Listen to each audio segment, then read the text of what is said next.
Sutra. Ananda said, if every state of our mind returns to something else as its cause, then why does the wonderful bright original mind mentioned by the Buddha return nowhere? I hold out the hope that the Buddha will shower us with such compassion as to enlighten us on this point. Commentary. Now Ananda is even more in the dark, even more confused. Ananda said, if every state of our mind returns to something else, if everything about my mind is not my own, but must be returned to others, then why does the wonderful bright original mind mentioned by the Buddha return nowhere? How come that fine, subtle, wonderful, fundamental, originally, permanently dwelling true mind, of which you speak, thus come one has no place to go back to? The more I listen to this doctrine, the more confused I get, and the less I understand. I hold out the hope that the Buddha will shower us with such compassion as to enlighten us on this point. The Dharma body, the reward body, and the response body of the first come one are all very tall. Now I saw my wish, Ananda says, is that the first come one will look down upon me and pity me. For the sake of me, Ananda, he says, please explain the doctrine of the non-retreating of the true mind. Sutra.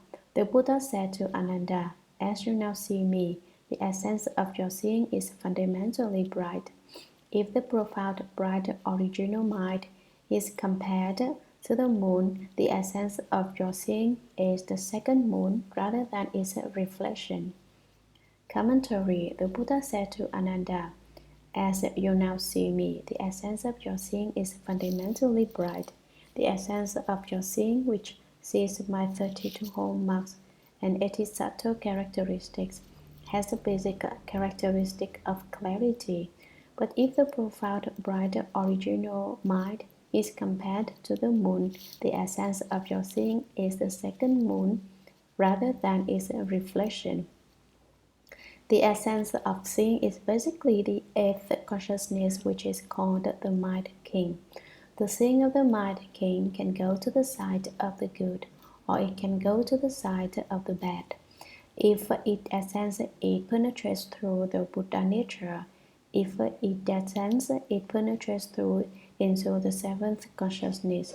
Although the substance of the eighth consciousness is not in itself our true mind, our true mind is contained within the eighth consciousness. So don't make a mistake here and think that by saying the essence of seeing is not the wonderfully essential bright mind, the Buddha does not dare recognize it as the true mind either. The essence of seeing is the true mind. The Buddha has already proved this. The thing which sees is the true mind, but it is like a second moon, not like the moon's reflection. How is this?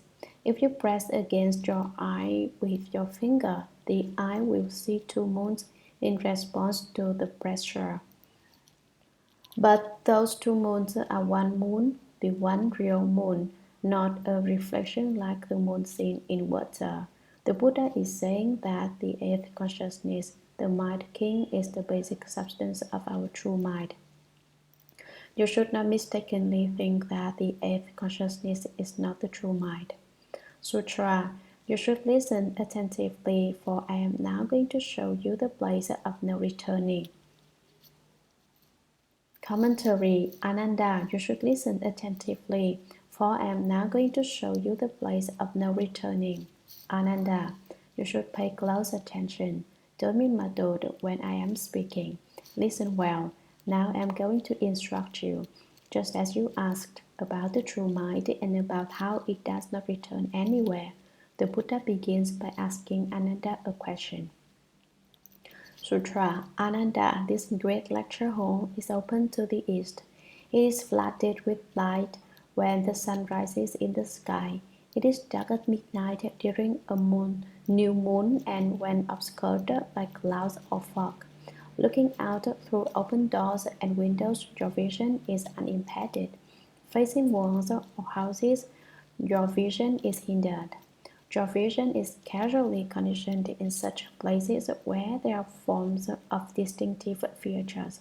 In downward, you can see only emptiness. Your vision will be distorted when the objects of seeing are shrouded in dust and vapor. You will perceive clearly when the air is fresh. Commentary. Ananda, this great lecture hall is open to the east. It is flooded with light when the sun rises in the sky. The Buddha's great lecture hall, where he spoke the Shurangama Sutra, held a vast number of great Bodhisattvas, great Arhats, and great Bhikshus, who had come from throughout the 3,000 great thousand worlds of the 10 directions. When the sun ascends the sky, its light shines into this lecture hall. It is dark at midnight, during a new moon, and when obscured by clouds or fog. The sun mounting the sky represents the light of wisdom in people, which can illumine and destroy their darkness. The clouds and fog bringing dimness and obscurity represent people's stupidity. When there are clouds in space and fog on the ground, you cannot see anything. That stands for people in the height of stupidity, who are totally lacking in wisdom and do not understand the principle behind anything. They don't know where the road is, where the way is. They want to cultivate the way, but they cannot find it. They want to perform good deeds, but they don't know how to go about it in the right way. People's wisdom is light and their stupidity is darkness. But what makes the difference between them? Can we think to ourselves, I'm wise, I'm really smart, and thereby gain wisdom? No, the more you think you have wisdom and the smarter you think you are, the stupider you are, as stupid as a pig. A pig is incapable of thinking himself into intelligence. If you think that you yourself are intelligent, you are the stupidest sort of person, because you are too self-satisfied. Look at me, you say, no one can equal me. No, if no one can equal you, then you aren't even human. If you were a person, then it wouldn't be the case that people couldn't equal you, since people are all alike. Do you understand? This is an extremely important point. If you weren't stupid, then no matter what you were like, you wouldn't be able to consider yourself incomparable. You wouldn't be arrogant and self-satisfied. Look at me, I am first. This is a point of view of extreme stupidity. Those who like to be first don't even count. Why? Because if you like to be the first, everyone has your number. If you are genuinely first, then no number is involved. Being first doesn't count for people who are really number one. People who are incredibly stupid look upon themselves as intelligent, but truly intelligent people are not aware of their intelligence.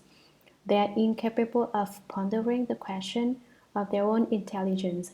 In the darkness, one cannot see anything at all, but like the blind man who can't see anything either, one thinks one is smarter than anyone else.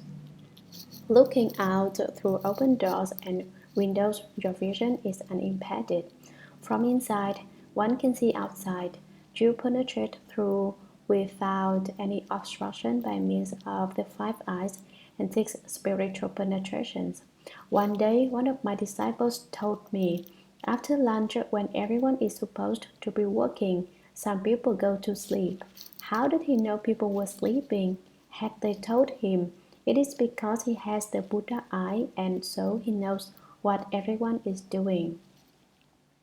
What are you minding other people's business for?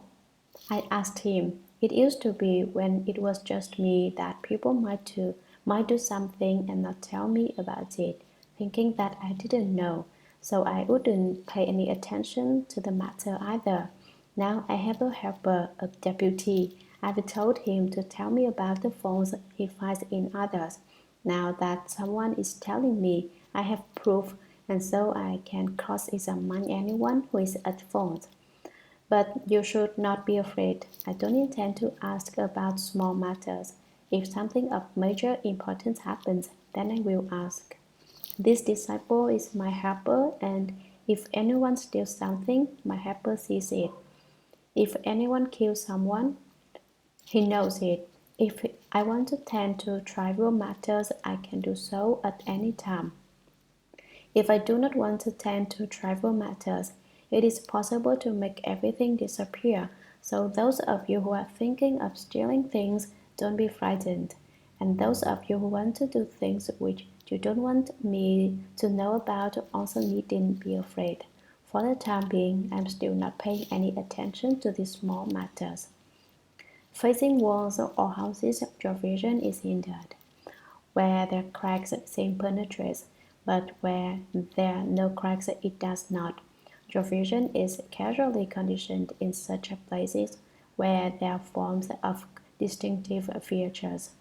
The places where there are distinctions are all the states you see, whether they can be mountains, rivers, the great earth, groves, fountains, everything which can be distinguished, high and low, good and bad, houses, porches, verandas, cottages, and waterways.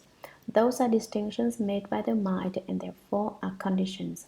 In downward, you can see only emptiness. Dark, dull emptiness, devoid of efficacy, is the place where there is no awareness, there is emptiness.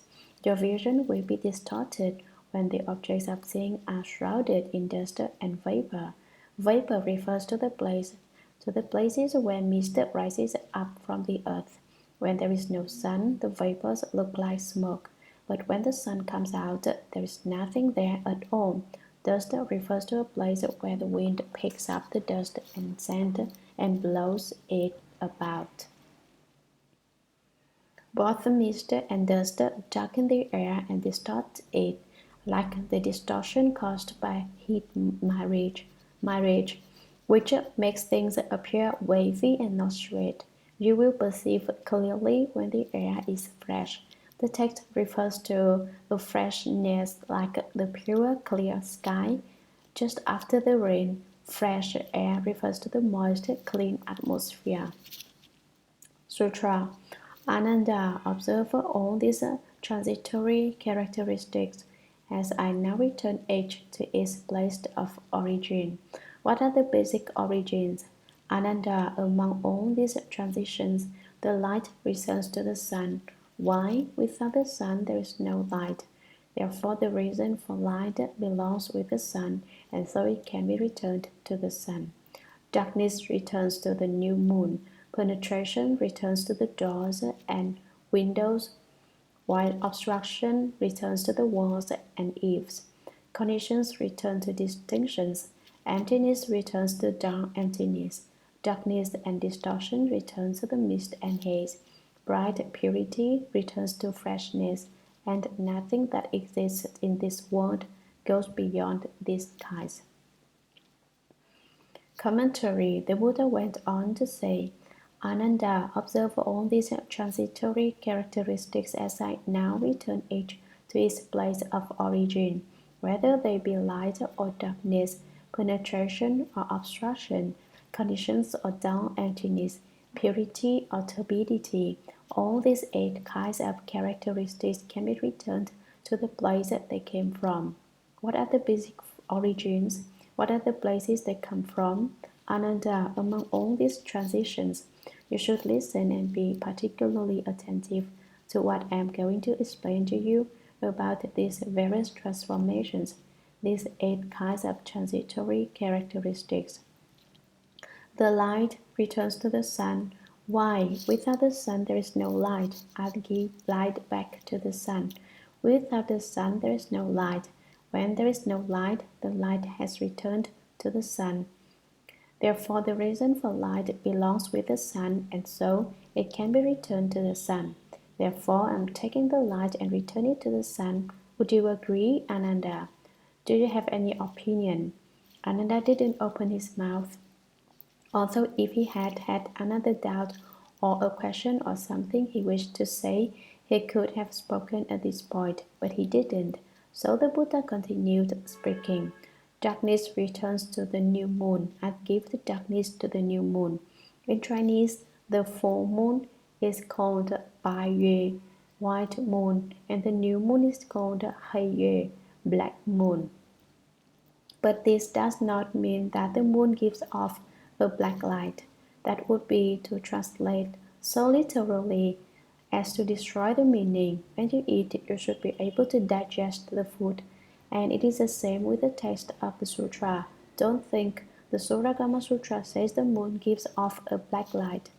Thus to eat and not digest, what good would that be? Penetration returns to the doors and windows, while obstruction returns to the walls and eaves. The places that can be seen through can be returned to the doors and windows which have cracks and holes, while the obstructed places where there is no seeing through can be returned to the walls and eaves. Conditions return to the distinctions. Conditions return to the mind which makes distinctions. Emptiness returns to dull emptiness. The place where there is dull emptiness returns to emptiness at large. Darkness and distortion return to the mist and haze. Mist and haze are defilements of the atmosphere and can be returned to the dust. Bright purity returns to the freshness. The bright purity can be returned to the fresh, clear sky, and nothing that exists in this world goes beyond these skies. These 8 kinds of transitory characteristics which I have discussed, these 4 pairs, include every single thing in the world, the many, the few, the far, and the near. Everywhere you look, all returns somewhere. Sutra, to which of the 8 states of perception will the essence of your seeing return? Why do I ask? The answer lies in the fact that if it is returned to brightness, you will not see darkness when there is no light. Although such states of perception as light, darkness, and the like differ from one another, your seeing remains unchanged. Commentary, to which of the 8 states of perception will the essence of your seeing return? What about your essential bright nature which is able to see the 8 kinds of transitory characteristics which the Buddha has been discussing? What should it return to? The Buddha asks Ananda, "Why do I ask? Speak up." He says, "Which one of these should the bright nature of your seeing essence return to?" What the Buddha is saying is, what are you going to return it to, since there's no place to return it? The answer lies in the fact that if it is returned to brightness, you will not see darkness when there is no light. If you return your seeing essence to brightness, it should not see darkness, but in fact it can see darkness. Therefore, it does not return to light. You can't say that seeing returns to darkness either, because when it is light, the seeing essence can still see. Although such states of perception, light, darkness, and the like differ from one another, your seeing remains unchanged. Although only light and darkness and dark have been discussed here, it is the same with the other 6 kinds. The various things, the various appearances, the various transitory characteristics all have natures which are distinct from one another. But what differences would you say exist in seeing? What distinctions? When it sees light, it is seeing. When it sees darkness, it is seeing. When it sees purity, it is seeing.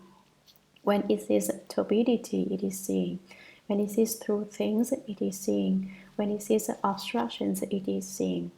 What distinctions are there? Someone says, there certainly are distinctions in seeing. When you see light, the seeing perceives that it is light. When look at darkness, one ignores it is darkness. Isn't this the making of distinctions? Not bad. Distinctions are being made when you perceive light and darkness, but not by your seeing. It is your distinction-making mind, your mind which seizes upon conditions that makes them. Don't take that to be the seeing essence. Your knowledge of light and darkness is a matter of your mind. Your seeing sees everything as equally without any distinction. Whenever you see, it is simply seeing. No distinctions are made. The distinctions you make are made by your distinction-making mind. Everyone should be particularly attentive to this point. Don't take the distinction-making mind to be the bright source of your seeing essence. Sutra. That which can be returned to other sources is clearly not you. That which can be returned nowhere is none other than you. Commentary. This particular section of text explains the doctrine extremely well in a few words. It says, that which can be returned to other sources is clearly not you. That which can be returned nowhere is none other than you. All transitory characteristics can be returned to something else. They are not yours. That which stays with you and does not go anywhere else, that which you can return to anyone else.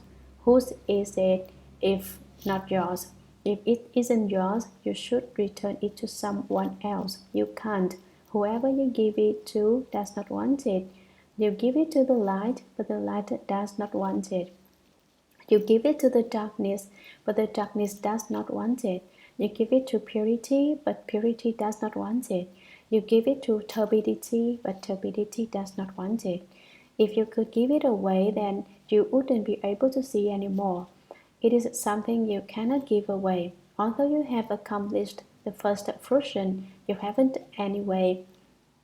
You haven't the spiritual penetrations to give your seeing away to someone else so that you yourself will have no more seeing. The Buddha is telling Ananda, if it isn't yours, whose it is then? You still don't dare admit that it is yours. You still do not understand. Ananda, you are extremely pitiable. These few words explain the principle very clearly, and the Chinese text of this sutra is extremely fine. If you want to study Chinese and have not studied the Shurangama Sutra, your study of Chinese is not complete. If you have studied the Shurangama Sutra, then when you write essays in Chinese, it is probable that the best scholars of ancient China would not have been able to compare to the excellence of your written Chinese. To understand but a portion of the Shurangama Sutra text is of inexhaustible use. Those of you who like to study Chinese should not let the opportunity pass to study this superb text. Don't enter the mountain of jewels and return empty-handed. Don't be like the bear who goes into a cornfield to eat corn. The bear pulls one ear of corn under one arm and then reaches for another ear of corn to put under the other arm. While doing that, he drops the first ear of corn. Then he reaches out to put a third ear of corn under the first arm, and he drops the second ear of corn. All the while he thinks he's loading up a lot of corn, but when he leaves the cornfield and takes a look, he finds out he's only got one.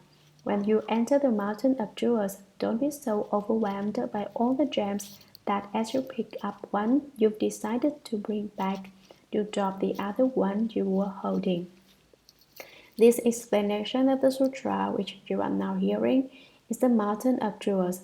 In fact, it is even more valuable than the gems found there, more valuable than gold, silver, lapis lazuli, crystal, mother of pearl, red pearls, and carnelian.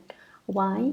If you understand one sentence of this sutra and then cultivate and apply it to your work without retreating, if you vigorously progress with courage, then you will become a Buddha.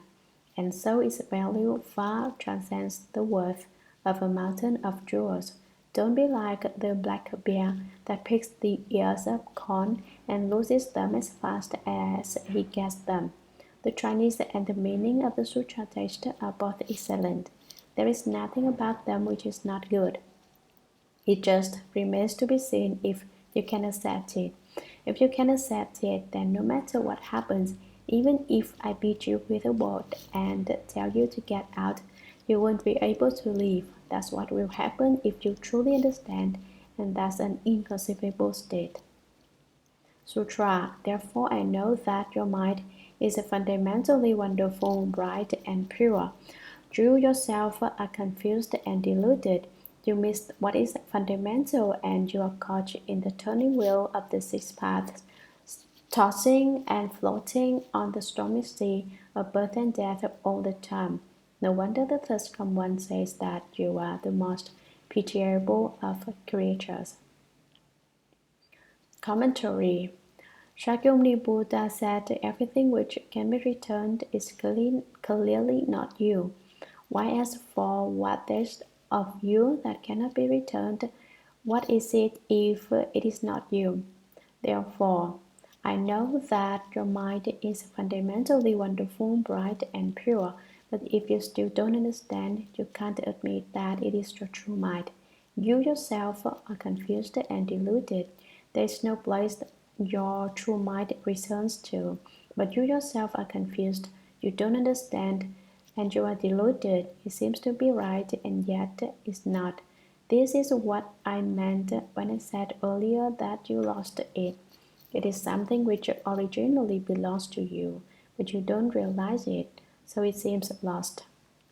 You are caught in the turning wheel of the six paths.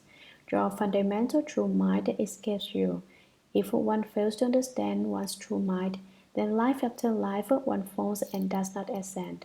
Although the true mind is not actually lost, the fall is genuine enough. One falls into the sea of suffering, and one turns this way and that, tossing and floating on the stormy sea of birth and death all the time. Being in the sea where one suffers birth and death is just like being tossed about on the surface of the open ocean and being drowned. If birth and death have not been ended, then even if you can handle the water and swim, after being tossed about for long enough, you will drown. No wonder the third command says that you are the most pitiable of creatures. The waters of the sea of birth and death are composed of the karmic offenses you create, and you see waters you are tossed back and forth in your human body. That represents the giving rise to delusion and the creation of karma. One creates karma because one does not recognize the true mind. It is said, the sea of karma is vast, it has no boundary.